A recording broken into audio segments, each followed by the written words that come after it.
గౌరవనీయులు మాజీ ప్రధానమంత్రి మన్మోహన్ సింగ్ గారికి సంతాపం తెలియజేసేందుకు సభానాయకులు రేవంత్ రెడ్డి గారు ప్రవేశపెట్టినటువంటి తీర్మానాన్ని బీఆర్ఎస్ పార్టీ పక్షాన సంపూర్ణంగా బలపరుస్తా ఉన్నాం అధ్యక్ష మరి లెజిస్లేటివ్ అఫైర్స్ మినిస్టర్ గారు కూడా ఇక్కడ ఉన్నారు.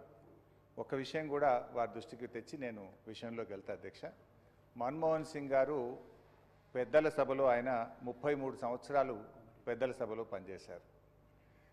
ఈరోజు మన రాష్ట్రంలో కూడా పెద్దల సభలో వారికి నివాళులు అర్పించుంటే మరింత సముచితంగా ఉండేది.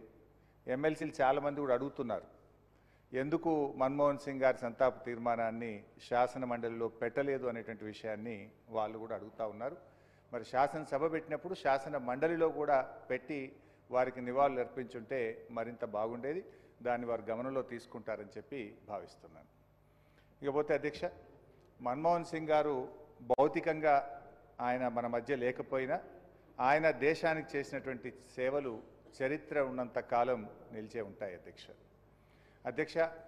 సామాన్య కుటుంబంలో పుట్టి వీధి దీపాల మధ్య లాంతర్లు పెట్టుకొని చదువుకొని స్కాలర్షిప్ల మీద ఆధారపడి చదువుకొని అసామాన్య వ్యక్తిగా ఎదిగినటువంటి అరుదైనటువంటి నాయకులు డాక్టర్ మన్మోహన్ సింగ్ గారు.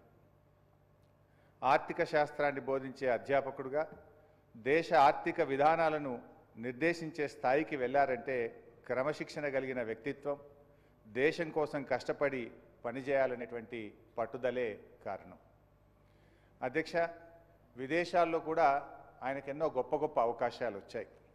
ఎన్నో పెద్ద పెద్ద ఉద్యోగాలు విదేశాల్లో వచ్చినప్పటికీ కూడా వాటన్నిటినీ తిరస్కరించి ఈ దేశం నాకు ముఖ్యం అని తన మాతృభూమి కోసం జీవితాన్ని అంకితం చేసినటువంటి మహనీయులు డాక్టర్ మన్మోహన్ సింగ్ గారు.